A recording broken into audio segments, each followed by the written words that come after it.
4 o'clock in the UK. I'm not sure if there's anybody joining us that is not in the UK, but it will be, hi Ellen, it will be important where you are for some of this session this evening, today. And I'm aiming for a couple of hours, so get yourself comfy for that. I'll try and make time for breaks. Hello everyone. But get yourself really comfy as usual. I'm a bit chilly in here, the heating hasn't been on today, so I'll warm up as we go. I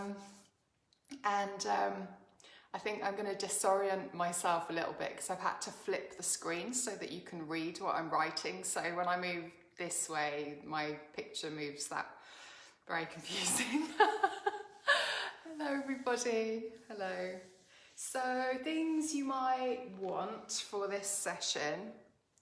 Anything to keep you comfy and happy, anything that you need. Hello lovely people. Oh, there's loads of you. Hello. Yeah, so anything to keep you really comfy, really cozy. You're almost definitely going to want a notebook and pen. So go and grab one of those. Even if you've done this work before, go and grab a notebook and pen. Hi Emma.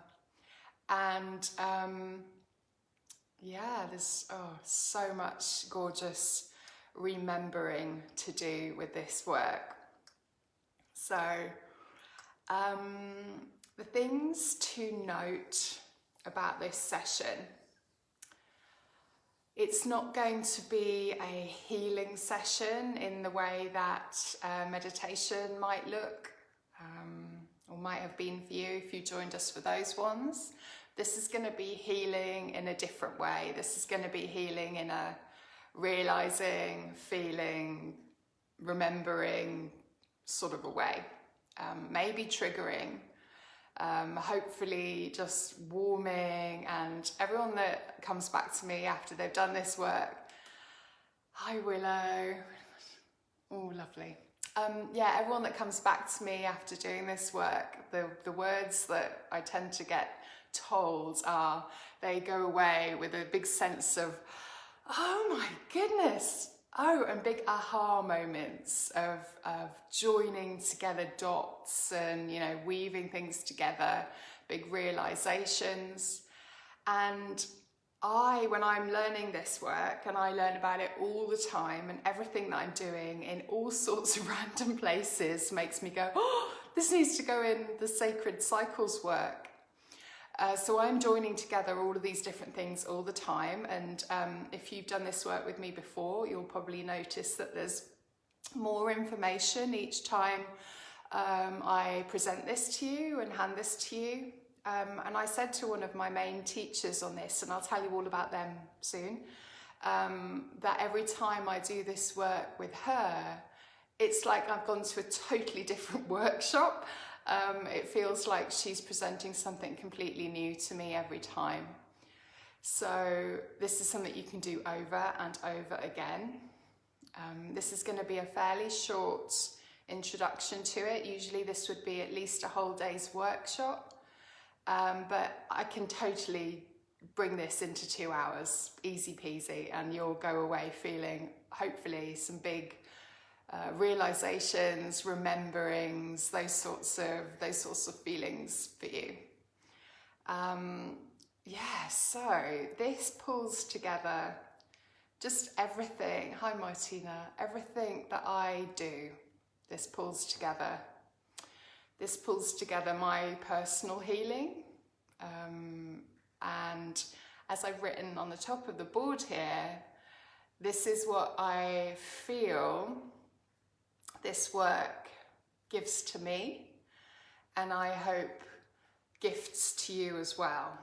This realization, remembering, like re-putting back together, bringing back to yourself, remembering what you are, who you are, why you're important, why you're, why everything about you, physically, emotionally, everything about the way that you do things why it's important and why it's all worthy and all makes sense, and hopefully why we shouldn't be putting aspects of ourselves into our shadow.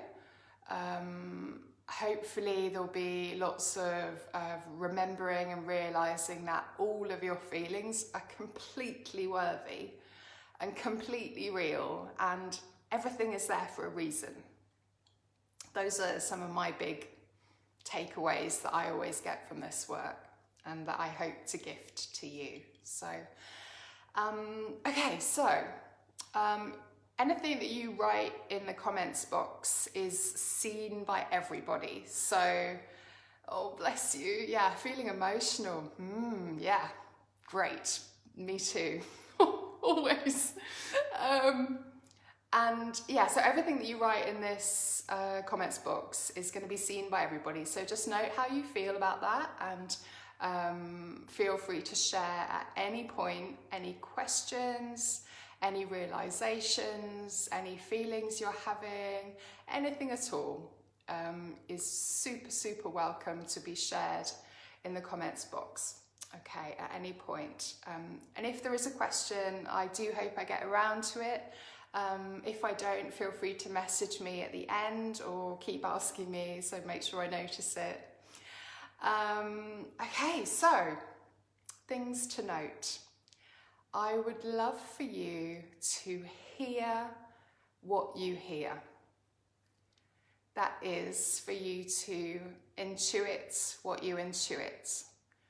So Martina is going to take away something completely different from this work today to Willow. Willow is going to take something totally different away from this work. And you are going to hear exactly what you need to hear.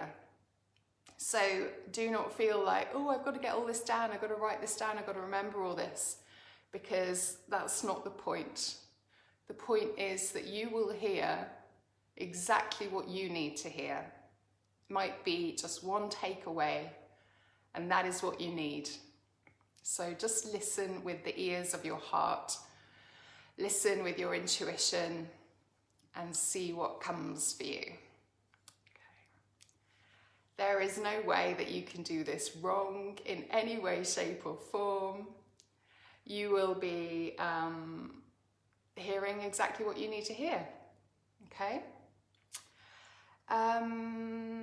At any point, go and get yourself a drink, get yourself really comfy, just do whatever you need to do. If you need to go, go. You don't need to apologise, you don't need to say you're leaving. Just come and go as you need to, and if you want to rewatch the whole thing, it will be available to rewatch shortly after we finish in a few hours. But dip in and out if you feel that's right for you. Otherwise, I'm really, really, really welcoming for you to sit with me for the next few hours and to note and feel whatever you need. Okay, so last thing I want to say before we begin. I am not the expert on this. You are the expert on this. I am simply giving you the gifts that I have been given to help you reconnect and remember who you are, why you're important, and why you're feeling as you are, why your life is maybe where it is. It's all yours. All of this work is yours. So I am not the expert on this. You are the expert. Okay. Having said that, if you want to ask me any questions that I can then, intuit my answer to you, you are super welcome, and I'm holding this space for you completely today.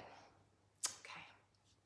So some of my teachers and again, this is like listen and hear the names that you hear, the people that you might want to go to find a bit more information about, maybe. My main teacher on this has been Jane Hardwicke Collins. Hi, Fleur. And Jane Hardwicke Collins is an Australian, amazing women's mysteries teacher. And she taught me this work. She was the first person really to put this to me in a constructed manner, which I'm totally enormously grateful for. So Jane Hardwicke Collins is incredible. She works a lot with birth and that aspect. Oh yeah, good moment. Just rewind to the bit that I was saying before I introduce everybody else that I've learnt this from, is to note that we will be discussing a menstrual cycle, and it does not matter if you don't have a menstrual cycle. It is simply metaphor. It is simply noticing that a lot of people in society do have a menstrual cycle, and what gifts and stories that can give to us. So if you've had a hysterectomy, does not matter. If you are taking a pill which changes your hormones, does not matter. If you've never had a menstrual cycle, does not matter. If you're breastfeeding, if you're pregnant, you won't have a menstrual cycle, it does not matter. And we will cover aspects of that as we go through. I've been told by a few people that because they don't have a menstrual cycle or they've had a hysterectomy or anything like that, they're massively put off this work. And I say, it does not matter. It is a tiny aspect of this work, and it is, as I said, just gives you more information. It gives you another colour. It gives you another flavour to this cycle's work. Okay. So back to some of the people who have passed this work on to me. So Jane Hardwicke Collins was my main teacher, who I am hugely, hugely grateful to for many, many things. Other people, let me think. So somebody I've been doing some work with recently that some of you may know is Bliss Russell, or Elizabeth Russell. She does beautiful work on this, and she's doing online work with really practical stuff around this as well. So she can give you loads and loads of information and very learned information. So if you want any, research papers on a lot of this, hers is the course to do. Bliss Russell. And if you want any extra information on this, just message me and I'll put you in touch with these people if you can't find them on Facebook or on, Google, whatever. So next person I'd like to mention is, the Red School. So if you're interested in menstrual cycle work, the Red School are the people to do that with. And this is their book, Wild Power. Alexandra Pope being the founder of that.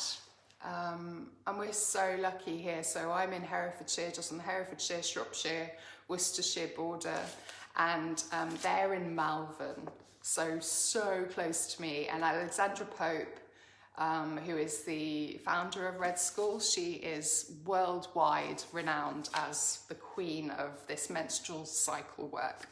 Not all of that we're doing today is menstrual cycle work, but that is some of it. Okay, someone else who's wonderful, and the moon aspect, I get a lot from Arwen, my friend Arwen Clement, and she wrote this beautiful book. Hi Laura, Moonwise. Arwen Clement wrote this book, and she's a gorgeous friend and circle holder who is in Birmingham. So when we get to a bit of moon stuff, a lot of it came from Arwen. Other people, let me think. So Pat McCabe, a Native American, amazing, inspiring woman. She's taught me aspects of this and added into this cycles work. When we get into some of the moon and the menstrual cycle work, one of the people that I've learned from, well, there's two people together that taught me aspects of this are Professor Chris Knight and Professor Camilla Power, and they're based at in London. Are they at UCL? It's just popped out of my brain. It's one of the London universities, and they're in the anthropology department there. Chris Knight wrote one of the first, I think in 1995, wrote one of the first books about linking together the menstrual cycle and the moon, which is just hilarious, isn't it? One of the first books when we've been talking about this for millennia, or it's just been knowledge for millennia, so he had to bring it back in 95, but I always feel a bit warm in my heart that a man brought that back. I really love that. So those people, is there anyone else? Just looking at my notes down here. Arwen, Red School. And essentially a lot of this work comes from within, from me too, from my guides and from my spirit helpers, and they are just going constantly as I walk about my life, they're going, that bit, that is this work. Put this in, Ruth, and at the end there'll be all these little bits that I've sort of gathered and put together for you. So those are some people that you might listen out for, any names that make you feel interested in knowing a bit more about them. And I am truly, truly grateful to them for their knowledge and wisdom and passing on their wisdom and knowing to me, for me to pass on to you. Okay, so let's get going. Where are we? 4:15. So we have got, hi Jess. No, don't worry, that's fine. Okay, so Jess is in perfect time for me to start fully now, and I'm going to move to the side so that we can see my circle behind me here. And you may notice above it, it says, "You are the magic. You are the magic." And just see as we go through this work, what bits of it might speak to you the most regarding that, you being the magic. Just see which bits you hear. Okay. So to begin with, like I said earlier, this is just a fairly quick run through of this if you choose to do this as a workshop with me. And I think I'm going to put this online, so if anyone wants to buy I think it'll be on Teachable or something like that, buy the, hi Vicky, buy the full workshop if you like, then I'll be putting that up soon-ish when I come out of my hole of sleep and coziness is this time of year. Okay, all right, let me get my pen. Circles, circles and cycles. Everything about our modern life in the patriarchal way of doing things has been the opposite of this circle and the opposite of this cycle. So if you look above, we've got my drums up here, and we have the circle of the drum, and resting on top of the drum is the beater, and we have the line that is the beater. So when you bring the two together, you get the vibration, the sound, the drumming, the heartbeat of the earth, the magic that is a shamanic drum beat. And some of the idea behind that is that you have the circle that is the feminine aspect, and you have the beater, which is the line, the linear, which is the masculine aspect. And I'm just going to plant this idea. I'm not going to go into any detail with that, but plant the idea that when I say masculine and feminine, I am not saying man and woman. I mean that we all have aspects of feminine and we all have aspects of masculine within us. And some people are doing some great work on digging a bit deeper into what those words could possibly be changed to. But for now, all I'm going to say is the feminine and the masculine. Feminine is the cyclical and the masculine is the linear. And if we are going about our life in the world today, we go to school maybe and we learn the things we need to learn to pass that exam, with the end result, this very linear way of doing things. It's like, go to school, pass this exam, do this, get this job, earn some money, retire, done. Great. Action. Which action, and Scott has just appeared watching as I've been talking about action and the masculine. So hi Scott, thank you for being here. And this is helpful, you know, getting into action is helpful. what I'm here to tell you and teach you and show you and help you remember today is that this isn't the only way of doing things, and that we as a society have been ignoring this very feminine way, naturally feminine way of working. Okay, so just for now, I'm going to say bye-bye to the linear, and we're going to welcome in the cyclical. So the first thing I'm going to put on this circle is the suggestion that this is a day. So if you can imagine that this is a clock maybe, but we're going to turn this into a 24-hour clock. So we have up here, down here, over here and here, different times in your day. So we have the middle of the night at the top. So say 12 midnight at the top, and we have 12 midday down the bottom.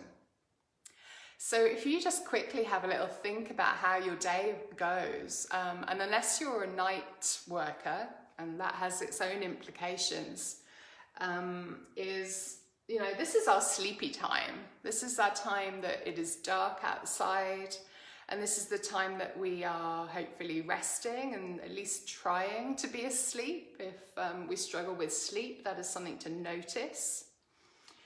And around 12 midday, this is probably the time of day where you are busy or doing things. This is certainly the time of day when we have the most light to be busy and to be doing things. And then everything else for the rest of the day is a build up to full energy and a slow down to full rest. So that is a very short, idea of what your day might feel like. But I really encourage you, if you want to go into this work deeper, is to have a think about your day. What do you do during your 24-hour cycles? How does it feel? What bits are you frustrated with? What bits do you do really well, or do you really throw yourself into? And which bits do you try and avoid, or which bits do you hate? Just start noticing those cycles from your day. So we have a day here. The other thing that we can put on this circle is compass points. So if we put north up here, east, south and west. So this is when we start to think about this work being the medicine wheel of so many Indigenous cultures. So Indigenous cultures have always just known this. This is just something that they know. It's just known. And if you do any shamanic work from most lineages, they will be calling in or welcoming in all of the different compass points or the different energies that we're going to be talking about today. So we've got the north at the top, got the south down the bottom, the east over here, and the west over there. I'm not going to tell you much more about those for now, but if you feel like you're hearing that like really clearly, your intuition is going, that's important to me, go away and research it and see what you find that you would put in this cycle of energy and doing for you. So your medicine cycle, the one that you find and are interested in. However, everything that we're doing today, this is all a medicine cycle. This is all a medicine wheel. And I hope to be bringing you a medicine wheel of my lineage and of my land. So this is English. This is an English medicine wheel. This is of this land, and bringing back my and many of your Indigenous culture that we've been so cut off from, hopefully for you. Not hopefully that you've been cut off from it, but hopefully that we're bringing it back for us and re-honouring it for ourselves. Okay, so next thing that I'm going to whiz on to is the seasons. So the seasons fit beautifully onto this wheel as well. And if you start to think about the energy that we might have seen from the day, the day that we've just observed, you might begin to notice where you might think the seasons might fit on here as well. So here we have winter at the top. We have summer down the bottom. We have winter coming into spring here. Right backwards, and autumn over here. And based on what our seasons in the UK do, and in this northern hemisphere, we can notice what happens in the garden, what happens with growing seasons during these seasons. So springtime, the bulbs begin to sprout, they begin to grow, they begin to pop up for their new season. Summer, we have this full abundance of growth and sunshine and warmth. And by the end of summer, we have such a full garden, such full fields and hedgerows. We're in a real place of abundance by the end of the summer into this early autumn phase that we shift around into here. And then in the autumn phase, once we've harvested, we're then shifting into preserving, maybe, into the leaves dropping as we begin to get to the end of autumn. And then as we get into winter, as we get up to this midwinter point, this is the phase here where the leaves will all drop.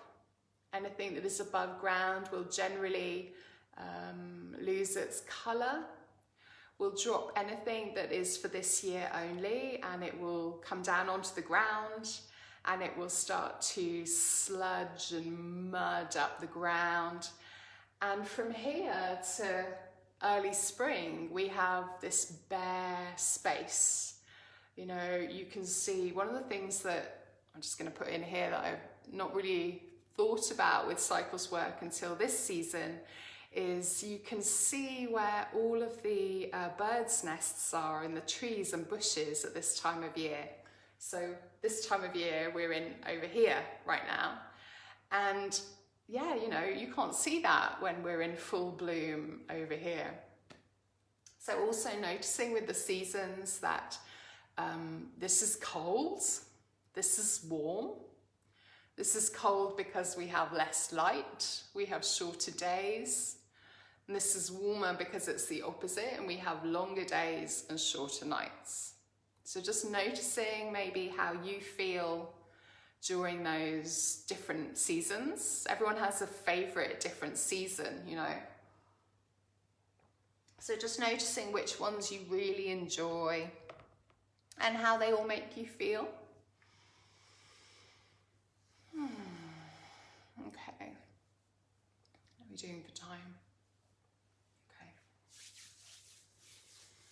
So growing seasons, lovely. And if you have any questions, if you have anything that you want to add in, just type it in and I'll make sure, well, I'll try and see it and read it out if you want to share anything. Okay. So as we're looking at the cycles of the feminine, I'm going to now put in the cycles and seasons of a woman's life. Men have these cycles and seasons too. They might have slightly different names, but essentially they're the same thing. And so we're thinking about from the moment of birth to the moment of death. So let me find a different pen. So if we think of birth up here, and if we think of death up here, we're born, we have our early childhood, we have our slightly older childhood, we shift into our teens and early 20s around here, this exact midpoint between southeast. And as we shift into what here has been called our summer season, we shift into what we would call the mother season of our lives. And this is mother, whether you've given birth or not. This is maiden here. Maiden into mother. So that summer season is completely equivalent to our mother season. And our mother season, as I said, it does not matter whether you give birth, it does not matter whether you have not given birth. We all shift into a mother season because a mother season is a point of productivity and busyness and creativity in our lives. So you might be, if you're not the mother of a child, you might be the mother of a business. You might be the creator of a book, the mother of a book. You might be the mother of a painting. You might be the mother of anything that you're creating and doing in that season. And this is the season where, let me shift back to maiden for a moment. So our maidenhood here, in a completely healthy, and you know, this is ideal. This is the ideals that we're talking about, so that we can notice where wasn't ideal for us, and maybe how that has affected us in our life and in the rest of our cycles. Just noticing what didn't fit the pattern and what effect that might have on the rest of your life. So our maidenhoods, in an ideal way, are a time of complete freedom. It's a time where you are free to learn, free to be yourself, free of any external needs and wants from you, other than the very basic stuff, the learning time. This is our budding, exciting, this is exactly the same equivalent of springtime. Okay, so all the energy of springtime or mornings is the energy of our maidenhood. So hopefully this is a time of bouncing out of bed, like, oh, I'm so excited about life. I want to go and run away and do everything. As you get to this sort of phase here, comes the, I've got so many things to do. I'm so excited. And this is just complete freedom, peaceful freedom, and a budding energy. Your energy is rising in you, okay? So the shift from maiden into mother is stereotypically in this work, they say around the age of 27, which sounds quite late, doesn't it? But it is really interesting to note and think back or look around you to the people or the women that are in your life, maybe that you work with that are around that age, and just noticing what happens around that age. And there is, from my observation and from my own life, I've noticed that around that age, I personally shifted from party girl into I want something more. It was like a real, okay, I've done that now. What can I do that is deeper, that takes me deeper, that is just fuller in my life? And I actually became a mother at exactly 27, so shoot me for being, you know, perfect fit here. Motherhood, the mother phase here. So this is, if we've had this really freedom time of our maidenhood, we're shifting into a time where we want more responsibility, where we feel free to take on more responsibility, where we actively choose and want within us to look after and nurture something. So that might be, as I said, nurturing a business. That might be caring for others in some way or other.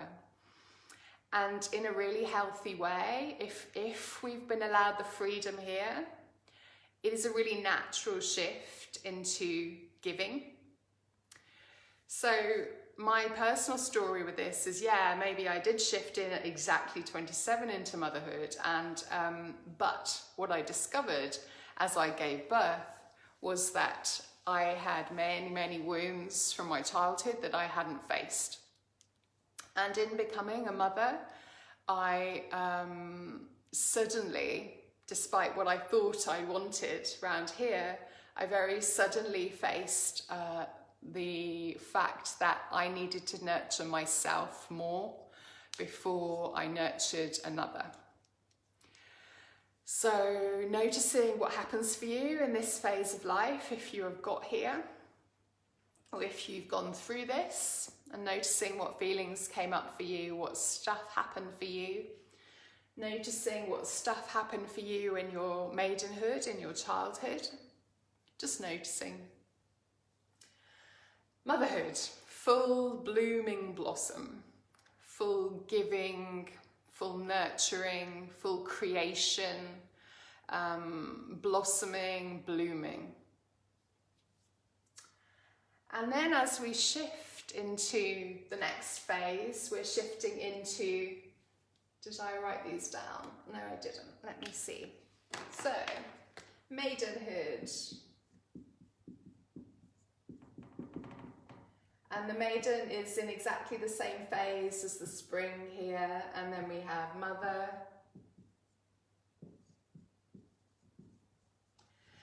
And in the tradition that I was taught from Jane Hardwick Collins, and she was passed this down from Janine Pavati Baker, they added in the 60s in California, so I've been told by other teachers that they don't respect this edition. I teach this edition because I feel really rooted with it and I like it, but take it or leave it, whatever you feel is right for you. So this addition to the cycles work in the 60s was by women who were entering this period of their life, like ending their mother phase and entering their menopause, really getting going into their menopausal years. And in the 60s, these Californian women that were Jane's teachers turned around and said, well, I'm not a crone. I've got loads more to give, loads more to do. I have so many more years ahead of me before I really slow down. And they said to fit with this 4 aspects that we've been doing for the whole rest of this cycles work, they added in this extra phase, and I'll talk a bit more about why that's extra in a minute. But this phase is after we shift out of motherhood, we shift into our autumn phase of our life. And the autumn phase of their life that they coined the phrase for, they said, and it's rather unfortunate now we've had Trump doing all his trumping all over the world, but they use the phrase marga. And this is the equivalent of magus, which is sometimes used for men in this phase of their life, which means magician. So this is the marga phase. And I believe there's a wonderful woman called Kimberly Ann Johnson, and she does pelvic work, women's pelvic work and empowerment work, and she's in America. She's amazing. She does lots of great podcasts, Kimberly Ann Johnson, and she calls herself Marga Mama. And Marga Mama for her, Marga means sorceress from Portuguese, where she lived. Yeah, Jenny, you're like queen of Margas. I love you, Jenny. So sorceress, this is Jenny, this is her phase, and this is this phase after you shift out of being active mothering roles, so actively giving to everyone around you and actively nurturing everyone around you. And at that point, at the end of summer, at the end of motherhood, at the end of mother role, we get this massive shift of hormones. And this massive shift of hormones, for me, probably will say to me, at whatever point I'm at in my life, it will say to me, Ruth, you are shifting into Marga now. So the shift of the hormones is the beginning of your menopause. So this is your perimenopause really kicking in and really taking over a lot of your hormones and things. And what your menopausal or perimenopausal hormones do to you is they shift the perspective from caring and nurturing, which is highly estrogen based. So we're really high in estrogen in this mother phase. And then we start to shift into much less estrogen. And what much less estrogen does to us those of us who have a female body or a female reproductive system, is much less estrogen means that we start to look inward. And instead of giving out and being external, we start to go in. And as we start to go in, we start to think about ourselves more. And as we start to think about ourselves more, we might start to think, okay, well, I've put up with this for all of this time without even realizing you were putting up with something, because you were in estrogen mode, you were in giving mode, you were in caring mode. And if you've been putting up with something for that long, now is the time that your hormones start to tell you, I'm not putting up with this any longer. And then if you start to look at Jenny's like, yeah. And then if you start to look at the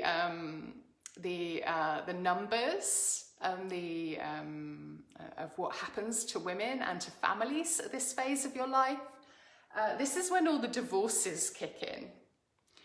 And this is when people start to turn around and go, oh, I've put up with looking after maybe my spouse for years because I've been in caring mode and I've been actively wanting to look after everybody. And now suddenly I don't want to actively look after everybody. And my spouse is somebody that I probably shouldn't be looking after. So if your spouse is wanting you to look after them and wanting nothing to change when you shift into your menopausal years, they've got a bit of a shock coming. Change is going to happen. If you've not been looking after them and mothering them too, there's one thing less to worry about. One of the other things that's been written about in this phase of life and this shift into your margahood is your shift into, as I said, going inward. So hearing what you want and what you need. So sexually, this can happen too. So again, you might have been thinking about the other sexually all during your mother phase. And then as you shift into your marga phase, you begin to go, oh, I want this, I need this. And actually ignoring that isn't an option anymore. So as you start to shift from the very middle of your mother phase and you maybe start to feel your hormones changing into perimenopausal phase, you really want to start proactively thinking about, what have I been overgiving? Because you don't want it to come and hit you, your partnerships, your families in the face. Maybe you do. Maybe it's a good thing that it comes and hits you in the face. But if you want to be thinking about it beforehand, that is a good time to do it before you get really perimenopausal, before your menopause really starts to kick in. For those of you that aren't there yet, there's lots more stuff that we're going to be talking about soon, but this is all important. The metaphors of this are important for all of these cycles. Okay. Marga.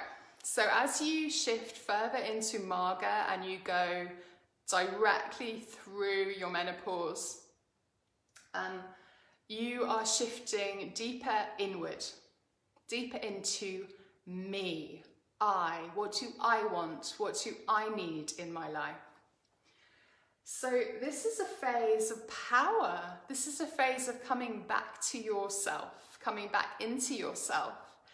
This is also a phase of your life where you still have energy to do things. And this is what Jane's teachers taught her. This is what Janine Pravati Baker's friends and her came up with, is that we still have bundles of energy. Maybe not quite as much as here, but there's still plenty of energy going on, and we're fit and we're well. We're much fitter and we're much more well than we were, 100 years ago, 200 years ago, and all through past history. And so this is a phase where we've got loads to give, but in a different way. So we're full of power at this point. We're full of wisdom at this point. Jane said that this is a great phase of your life to launch a new business based on what you want, what you're good at, what you've learned all through the rest of your life up to this point. This is a time of change and a time of noticing it and acting on it. If you don't notice the change, or if you don't act on any change that starts to show up, you're going to have another transition point as you shift from Marga into Crone. So let me write Crone up here. So as with all the others, Crone fits in exactly the same phase of the wheel as winter. And if we think about the energies of winter and also of that time of night, for example, when we were thinking of the 24-hour clock, the Crone phase is the time of rest. And it's a time when we're really coming further inward into ourselves. We have much less energy to give out and be active and external. We have this image of wisdom. We have this image of this whole life cycle where we've learned all this stuff. And now we are this amazing, wise egg of knowledge up here in the Crone phase. But we're not running around doing lots of things. We're not creating lots of things. We're sitting stiller. We're coming further inward and we're resting, just like nature does during the winter time. So this is hibernation time, but full of wisdom, full of promise of something different as well. And we'll get onto that in the next moment. So cronehood. If, as I mentioned, you really don't face your stuff that comes up, and it will be different for everybody. You may not have a big horrible realization in your, menopause, and I hope that you don't. And I hope that it's not uncomfortable for you. But if we're ignoring it, if we don't face anything that does come up, it will come up again in our next transition period. And that transition period, as I said, is into your Crone period. So just noticing how you feel about that, how you feel about that word, how you feel about that time of your life, noticing it and seeing what comes up for you. Okay. So then in all the old rememberings, we would then think of death. And I liked, at this point, it always makes me think of, and especially right now, and especially with what's going on in the world right now, it really makes me think of death, of physical death, and how we as a society feel about death. And these rememberings, I find personally, help me feel more aware of and more in tune with and less fearful of death. But we're so disconnected from this that we like to think that we can live in this probably around here phase of our life forever. And there is no, allowance really for women especially to be slowing down. And if there's no allowance for our winter period, there is definitely no allowance for death. Death is like the worst thing ever. And yet death is the only thing other than birth that we're all going to do. We are all going to die at some point. So this is the phase of the cycle that we die. And this is kind of where we're at in our year at the moment. There's a complete death going on. You can also put what's happening to us with COVID, etc., and society, and this big shift from one way of being into another way of being. There's discomfort in all of these transitions often. And there's always discomfort in the point of the transition in the cycles that society has not allowed us to. Thanks, Bex. It's so interesting. I still love doing this. Love it. This shift into the moment of death. It's like handing over all that we have done. And this is what I like to think of as this liminal space. So there is nothing in this moment. It is nothing, it is everything. It is the whole of the cycle finished. And then what happens? rebirth. Rebirth happens, and depending on your belief system, there is the potential then for being reborn into a new body, into a new life cycle. This work tends to show Indigenous peoples that is what happens to our soul. So this is the work that, that teaches them that. So if you're feeling like, oh yeah, this is really real for me, this is really true for me, have a think and feel about that aspect too. Is that something for you as well? Just having a sense into it and a notice what you notice. Okay, where are we at? As I said, if you do this as a whole day long workshop, we go into so much more detail with all of this, all of these energies and how they all play together. Okay, so phases of your life. The next phases we're going to put on this cycles board are the menstrual cycle. So again, just noticing what you've noticed so far, because this is going to be really interesting for any of you that struggle with your menstrual cycle, or that did struggle with your menstrual cycle if you're post-menopause, to notice where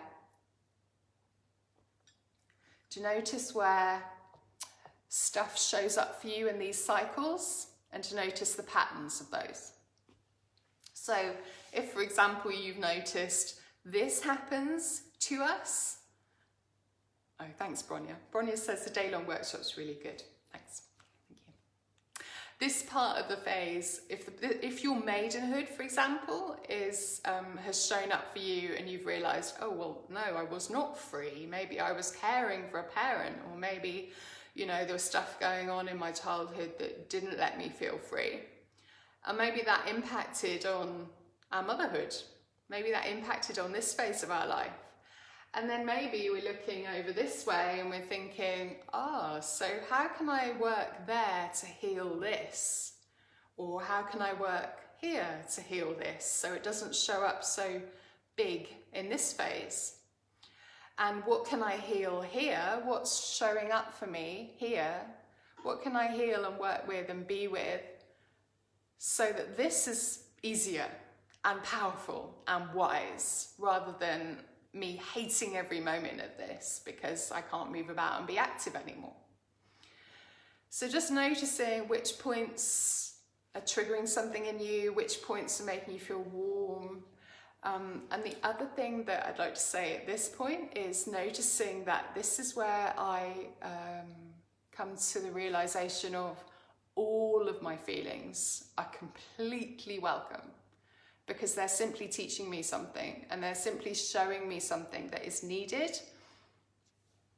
So especially that shift into motherhood can be a big rage symptom can show up then. There can be this huge rage come out of you and you're like, where the hell has this come from? Oh, I've had a really, really strong need to look after everybody during this phase, and maybe this phase too. Maybe I've been looking after everybody else, and suddenly it has hit me because my hormones have let me.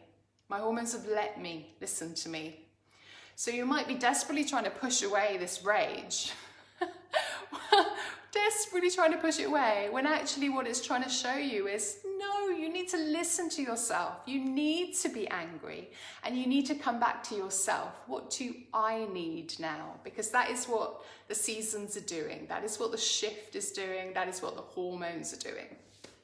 Okay, so on to hormones. So next we're going to look at the menstrual cycle. But first, I'm going to eat some nuts. I'm going to have a drink. And I'd encourage you to have a bit of a stretch and a wriggle around. Hi, Jane. Good.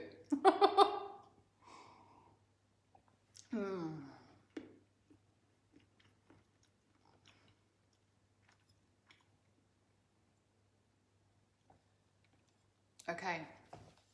Menstrual cycle. The menstrual cycle could be a whole workshop in itself, and it is.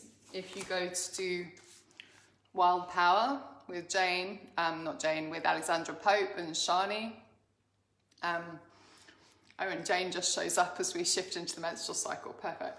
So, World Power, the other book, if you're interested in the menstrual cycle in this work that I'd recommend, there's loads of them, but is Lara Owen, and this is called Her Blood is Gold.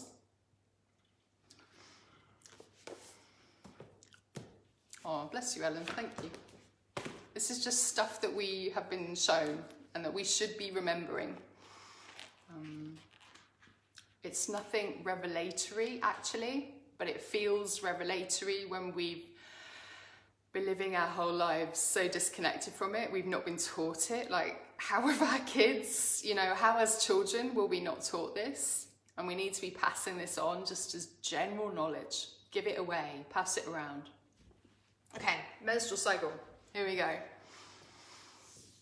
Yeah, menstrual cycle. Okay. I feel like I've got a load of notes that I want to find. No, we haven't got time to go into it in quite that detail. Let me get my pen. Okay, menstrual cycle.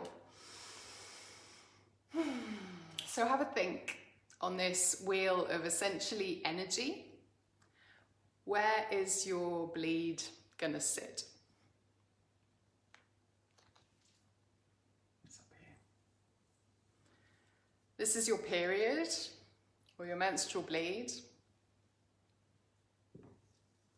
Ovulation, directly mid-summer. Outgoing, active, creative, full and blossoming and blooming and giving to people, full of estrogen down here. Giving to others and caring for others and being lovely and loving and warm and all of those things. This is inward. This is quiet time. This is comfort and cozy and uncomfortable, maybe, and facing some shadows. This is dark time. And what does darkness outside say to you? If we're thinking of the daytime, we're thinking of, let's go to bed, let's cozy up. This is not a time to be active and busy. So if you know, what was Bronnie saying? Probably the first look. Yeah. So if you know what day your period is going to come, we can then plan for it. So since I started doing this work, I'll just tell you my story about this, and then you can, and I'm encouraging you to think about your story with all of these as well. My story with my menstrual cycle is that as most other women, I suffered with really painful periods. I had really bad PMT. I had a huge rage every month that I wasn't really aware was coming, which I just never thought to think about it. It just happened, and we've been demonized into thinking women, it's a bad thing that women do this. You know, we should be in this phase all the time and loving and lovely all the time. And yeah, so I had lots of hormonal imbalances. I had polycystic ovaries, and it was really painful and really uncomfortable. And if anyone had told me that this was to be honoured, I'd have been like, oh, how can I honour that? But when I think back to it, actually I did honour it. Oh yeah. Actually, I did honour it, because the only thing that I could do on the first day of my bleed was get in a really hot bath and eat chocolate. And essentially that was my cozying up and resting. And I had to do it because I couldn't do anything else. I couldn't stand at a table and cook. I couldn't, be active with anybody else. I just couldn't do it. I had to force myself, or I just had to do it. I had to lie in a bath and it would ease me. So this is rest. This is action. And everything in between is movement. So by the end of your period, naturally, or for most people, and remember this is like a generalization, we're all going to have slightly different variations, but this is just like an idea. At the end of your period, the energy starts to rise again, very, very slowly. So we start to come out of our shell a little bit. Think of it like a bulb, you know. You're coming up, you're coming out, you're coming out. Oh, feeling a bit better now. Feeling a bit better. Oh, I'm really starting to get lots more energy, and I want to go out, and I want to be busy, and I want to be creative. And again, if you know your cycle, or if you're lucky enough to have a regular cycle that you can chart, you can then plan for your ovulation.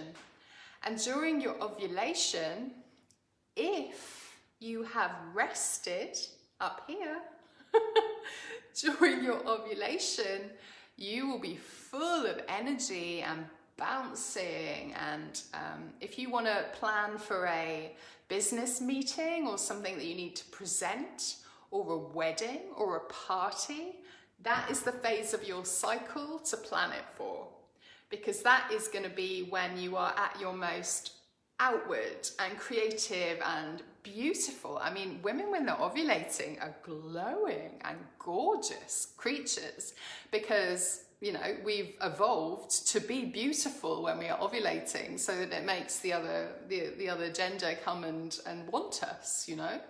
And we're also in our hormones, we are literally being loving and caring and giving and caring for others, which is beautiful, as long as you're not doing it all the time.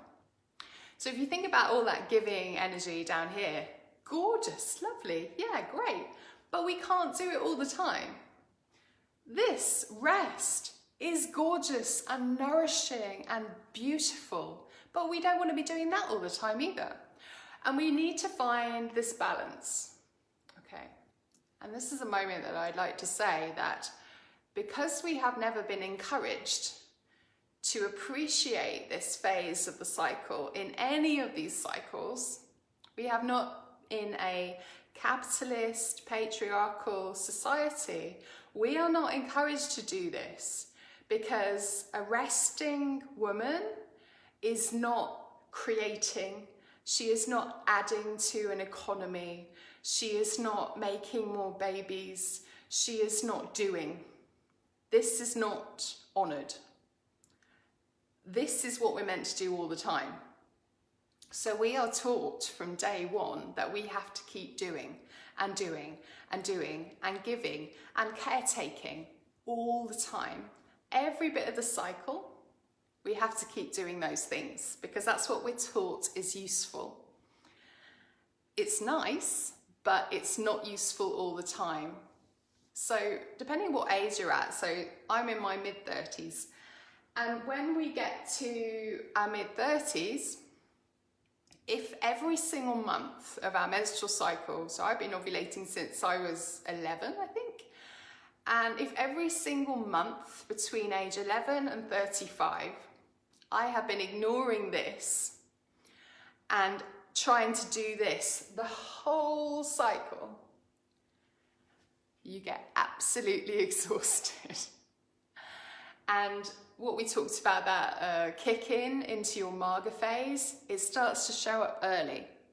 And you start to go, me, what about me? I'm exhausted and I'm pissed off and I'm full of rage because I've been giving and giving and doing and doing all the time. And actually, my body has been trying to show me that I need to rest for at least 2-3 days of the month, at least, okay?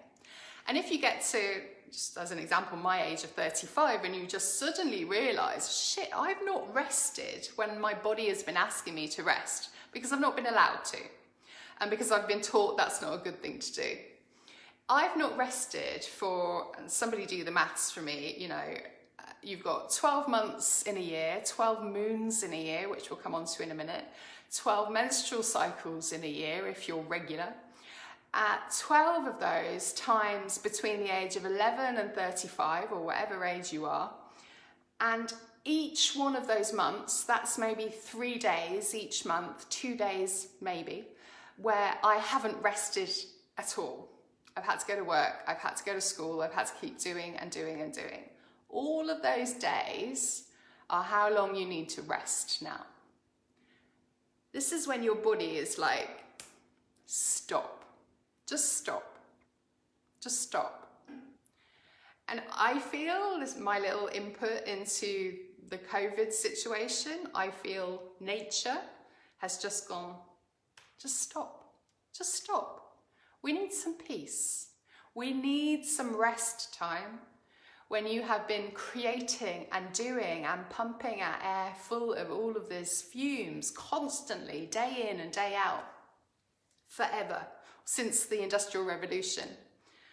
Such a small amount of time, not forever at all, such a small amount of time, but look at the damage that has been done through no rest to your body, to the earth. Okay.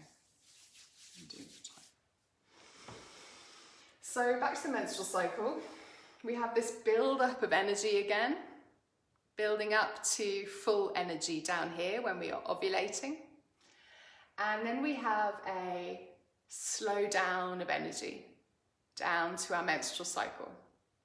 So it's just a case of charting for you.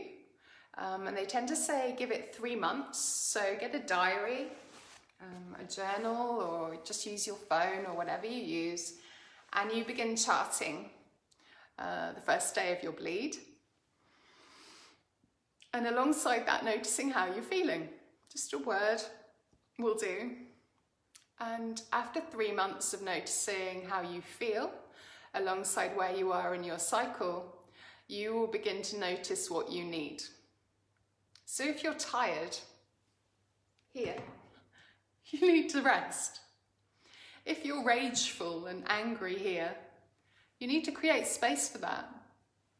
Rage is one that people really struggle with because they go, okay, well, if I'm tired, I rest, but what do I do with rage? And I find rage is this beautiful, holy, inward, gorgeous thing to be with when you get into it. So rage can be danced out. I love to tell everyone to go away, trying to be polite, go away, and draw all the curtains and stick some music on that I really, really love at night time, and I just dance, and I dance out my rage.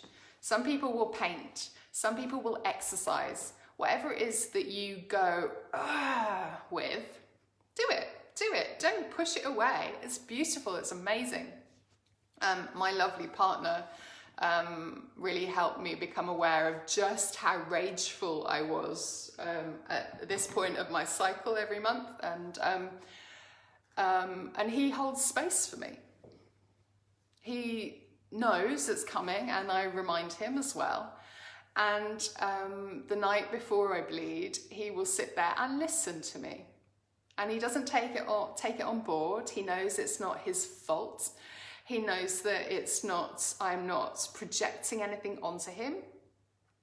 It might sound like it sometimes, but he knows that this is simply one evening of every month where Ruth needs to get out all of these things that have come up for her. And he sits there and he listens. And he doesn't give me answers. And he doesn't try and fix anything. He just simply listens to me. If he's not there, I get my journal out and I write it all out, or I dance.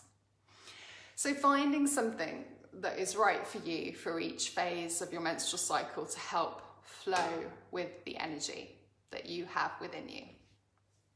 Okay, so there's loads more we could do on the menstrual cycle, but as this is just a short little taster essentially of the general idea of this, I'm going to move on to the moon phases and the moon cycle. And when I mentioned at the beginning, Camilla Power and Chris Knight, professors in anthropology, they're professors of, they like to call it radical anthropology. And Professor Chris Knight taught me the very practical aspects of anthropology and how it links in with this work. And I thought he was really brave and really, really wonderful that in the 90s he started writing, especially as a man, started writing about menstrual cycles in culture, and how, in his opinion, we have been ignoring the importance of menstrual cycles within culture and within history and within all anthropology. And we've been writing, and it's just beginning now to become recognized really as truth amongst professional and academic peoples, that we have been rewriting history only from a white male gaze. These are the men in history that, you know, they were the only ones that had the time and the money to research and to write. So everything that we've heard about in history, all the archaeology, for example, has all been written from this idea, this perspective that men are in charge, or that men are some sort of controlling aspect over life. And Professor Chris Knight, in his book in '95, wrote about that we've been ignoring the fact that society is half female. And so he and Camilla Power took it back to African tribal peoples, based on the fact that we, on this continent mostly, have come from and derived from African tribes. So if we go way, way, way back into our indigenous period when we were on that continent,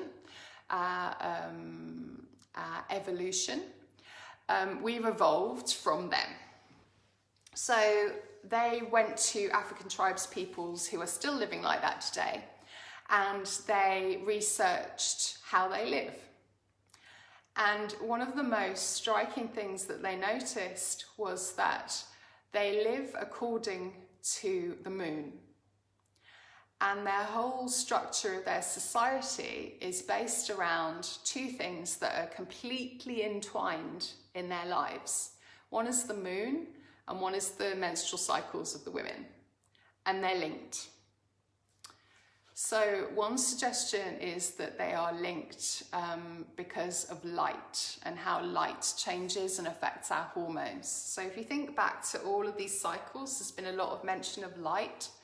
Wintertime being dark, summertime being bright light time. And the moon is the same. So one of the suggestions is that, and there's been some research done on this, to show that if you leave your light on in your bedroom, if you're an ovulating, menstruating person, and you leave your light on in your bedroom overnight, it can induce a secondary ovulation in your cycle. So it can throw off your cycle.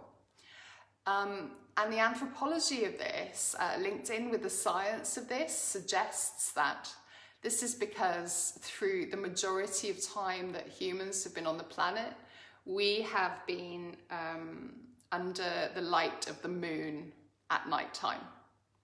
So if you've done this workshop with me, this is the moment that people go, oh yeah, lovely. It's one of them anyway.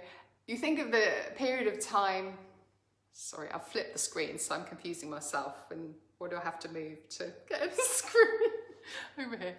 So this is a period of time that humans have been on the planet.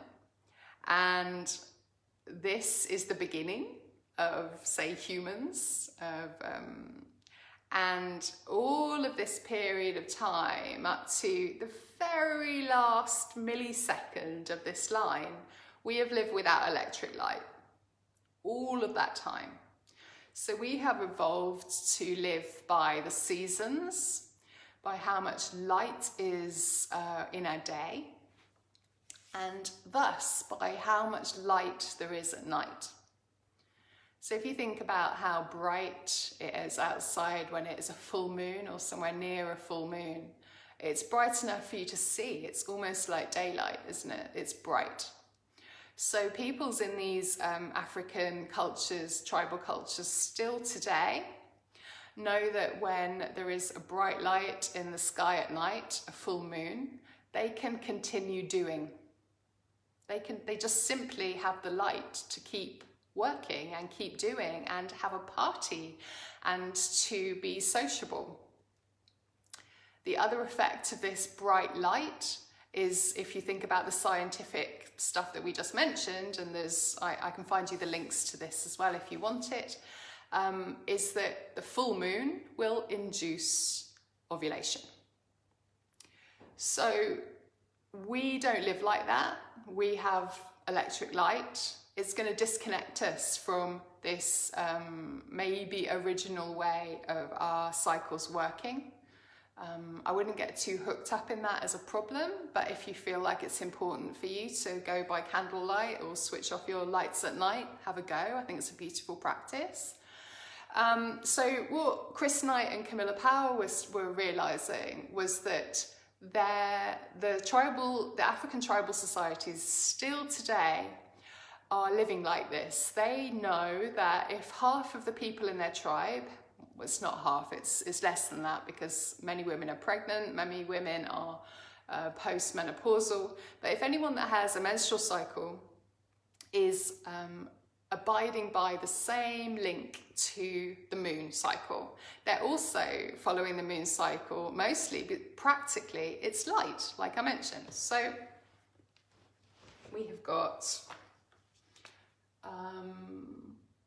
full moon down here. Full moon. Literally the same time as ovulation if you're living by the light of the moon and you don't have electric light. Dark moon up here.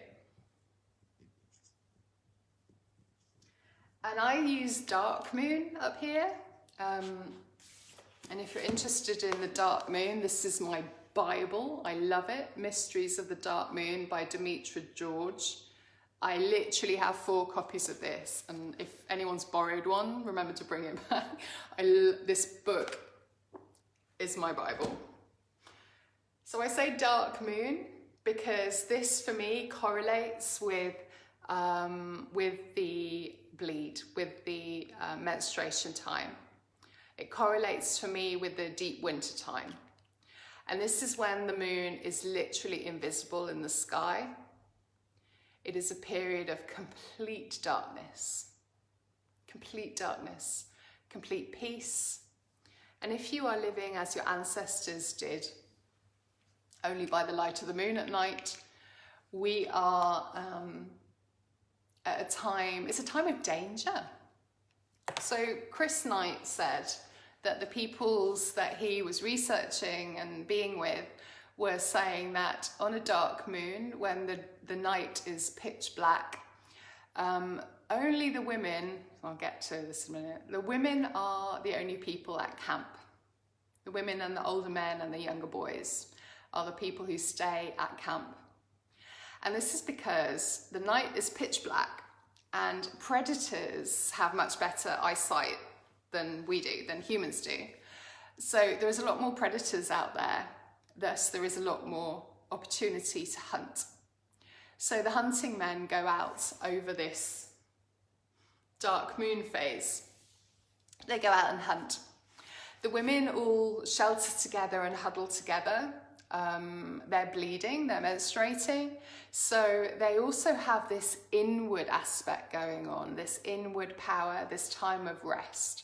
They do not want to be looking after the other people of the tribe. They're coming inward. And they're physically coming inward too. So women in many of these tribes that Chris was researching were sitting together in circles at night around a fire, really close around a fire. And they're making those beautiful intoning sounds to make them sound like a bigger group, but they're staying close to the fire so that they're not at risk of being eaten by predators who have much better eyesight. So if you're thinking, remembering, this is anthropology, this is our history, this is our evolution, this is what we've evolved to be doing at these times, and the period of time that we've been doing this is so much greater than the period of time that we haven't. Okay, just keep remembering that, keep that in the back of your mind. So Dark moon phase is different to a new moon phase. The new moon phase comes directly after a dark moon, and a new moon is exactly where we are when the new moon begins to show. This tiny little thin crescent in the sky begins to show, and it's literally, just as all of these other cycles have shown, it's a new beginning. It's it didn't stay pitch black forever. It's like the beginning of an exhale. It's that moment, that new moment. And just to note, at the moment, we are just entering the dark moon phase. So I think we've got, I wrote it here, a new moon on the 13th at 5 a.m. in the morning. So come tomorrow night, I would say we're into dark moon phase come tomorrow night. So just notice what the sky looks like. Notice how dark it is outside. It's just getting dark now, and notice how dark it is. And then notice as the month goes round, just how the light builds and then how the light lessens.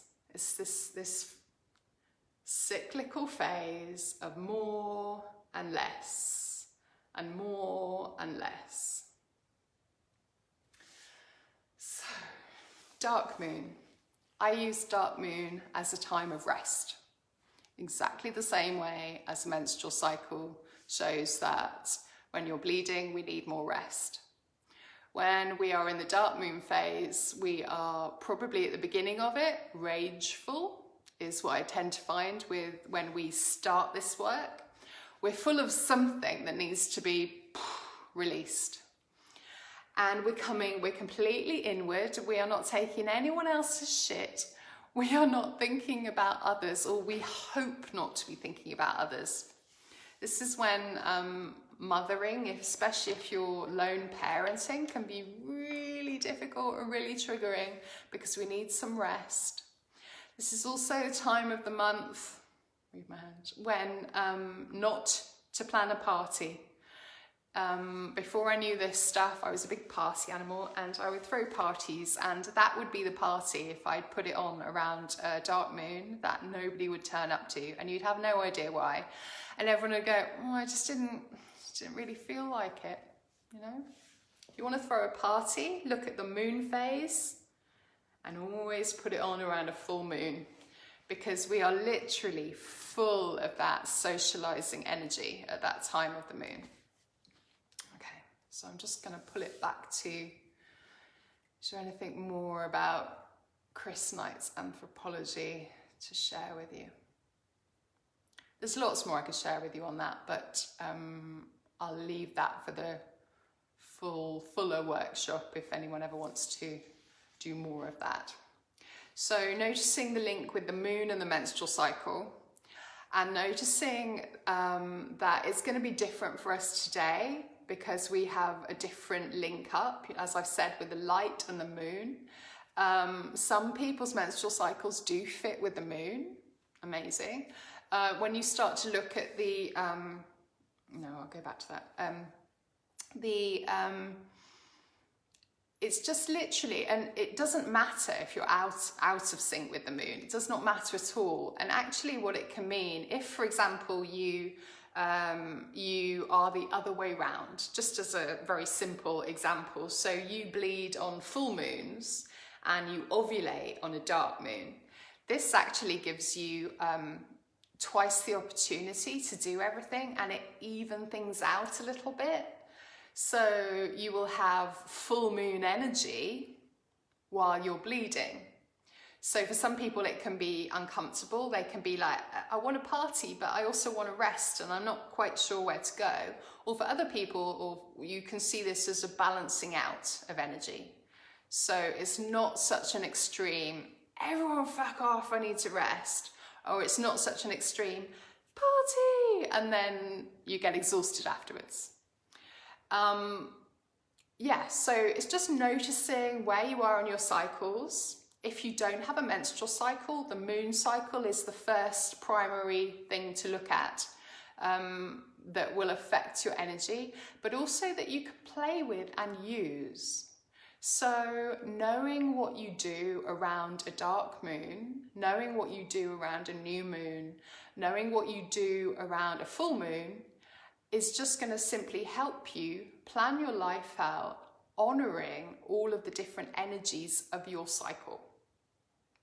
Okay, I need to rest then. I am more active then. And knowing what you can plan for. Okay, so moon cycle, lovely. And then the last few little bits that I'm just going to drop in here is again just noticing the shift of energy from like low energy, sorry, it's because I flipped this thing around, it's really difficult. Low energy, rising, budding energy, to full energy, to lessening energy.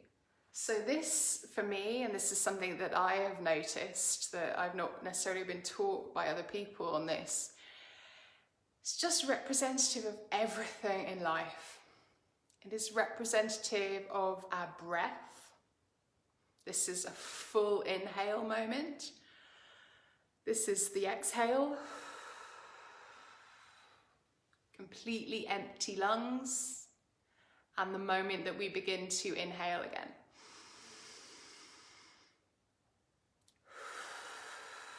Completely emptying the lungs. Inhaling. And noticing what that does physiologically. You know, you're breathing in all of the oxygen that your body needs to full. And then you're breathing out all the things that your body doesn't need to empty.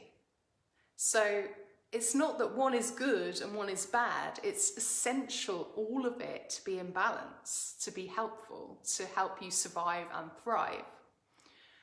The other thing that fits beautifully with this is totally linked with the breath, and that we've just talked about is the nervous system. So this is complete rest and digest. This is that pause of silence and stillness. And this is rising energy up to action. And back down to rest and digest. Okay? So if we're thinking again about how this might be out of balance for you, you might notice, as was for me until recently, and I really got into working with this, that I am shockingly bad at full moons. Yeah, I might be angry over here, but I'm also really rubbish at full moons and at ovulation point, because I'm just too overexcited and like this, and I can't concentrate on anything, and I certainly can't hold space for anybody. And this is the point of your nervous system, for me, that I was out of whack with. So my adrenals needed lots of care, and I needed to be brought constantly back down to rest and digest, because this was just too much. So noticing your nervous system and the link with the breath and the link with all of these things and how that works for you. And then, this one, it just came to me recently as we shifted into this winter. I suddenly went, we're going into a no.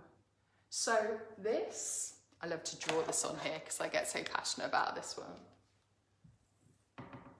Let's get a better pen so it's really clear. I literally drew a line straight through the year and I went, no. This is my yes. And that is my no. So if we think about boundaries, which is the other thing that seems to be really important for me in my work, and another workshop that I do, and it's just getting bigger and bigger and bigger as I'm putting it online, is our boundaries are, it's not simply a no. A boundary is not a simple no or learning to say no. It is about balance and finding where your yes and where your no is. So as is this cycle, it is a big balance. It is feeling into where that no comes. And if you have been saying yes your whole life, you're probably going to need a few years, probably years, of saying no to everything. of saying fuck off to everything. And then hopefully, if you do it passionately and in a big way of like, no, no, no, then your yes starts to come in a bit more. And then you get into more of a balance as you're noticing and honouring the moon, as you're noticing and honouring your menstrual cycle, as you're noticing and honouring the shifts in energies that are yours. Then the yes comes back in passionately, and a big, I really want this now. A true yes rather than an obliged yes. So no, yes. Okay. So I'm going to come to a close now of all the things that that I was going to share with you today. But throw any questions at me. Has anyone got any questions? Anyone got anything they'd like to say while I sit and drink my tea and have my pause?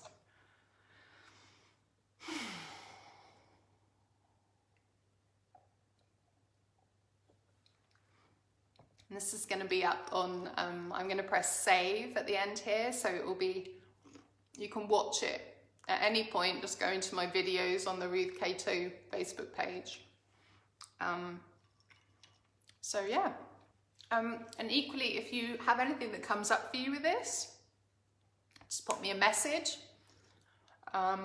And if you have anything that you have found has been really important for you and you want to go into a full, full session with me, I'm doing video calls. They're really, really beautiful. And we can go into all of that you need. Otherwise, if it's just a quick chat that you'd like, I'm really, really happy to do that via Messenger or via email. My email is ruth@ruthcato.com. If you want to contact me in any way, I think there should be somewhere at the bottom of this should be my website, which will give you loads more information as well. But please take all of this and share it with everyone you know. Share it with the men in your lives. Share it with the children in your lives. Share it with your colleagues.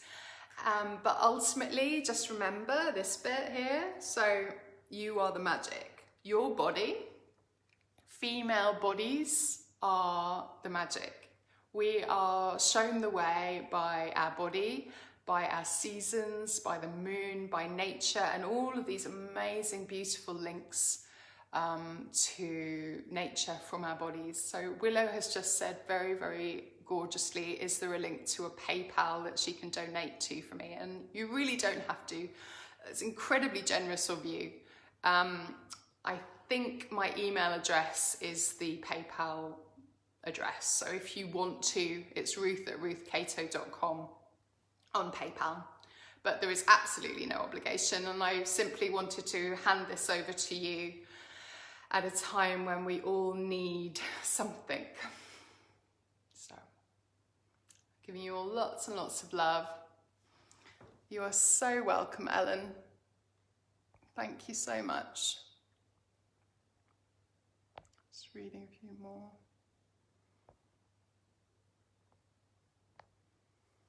Yeah. Yeah, I absolutely hear you. Wanting to physically exhaust yourself to let the rage out. Yeah.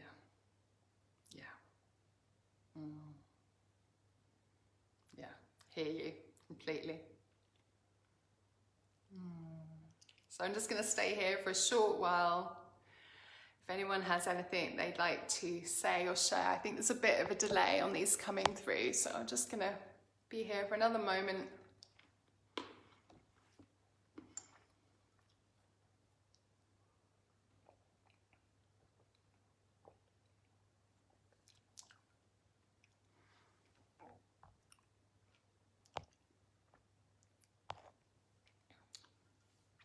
Thank you, Willow. Thank you, Bronya. Bronya says she really, really recommends the full day workshop. It's really helped her with her own cycles and behaviour, etc., but also those for her 10-year-old daughter as well. oh yeah, so true.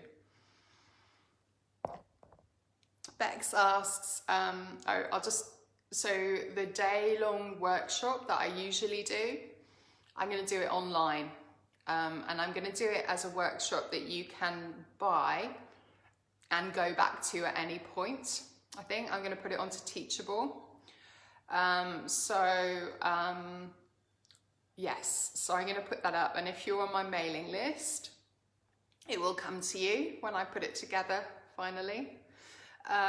So if you're not on my mailing list, if you don't get me the emails, get my emails, send me an email to ruth@ruthcato.com and just say, this is for Willow, sorry, and just say you want to be on my mailing list, or you want to make sure that you get the,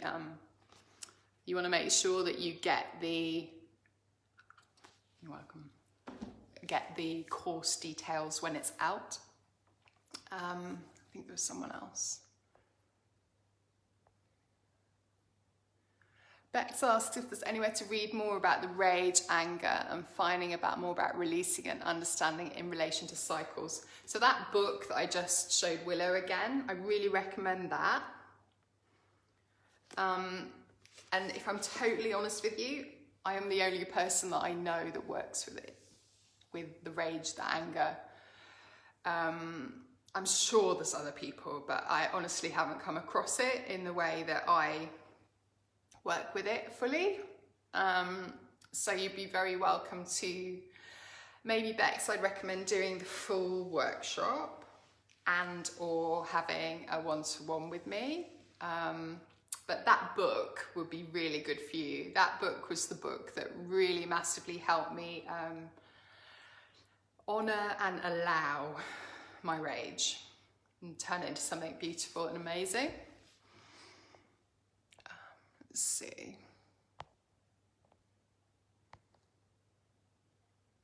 Yeah, lovely. Em was really switched on to the ancestral knowledge, and yeah, gorgeous.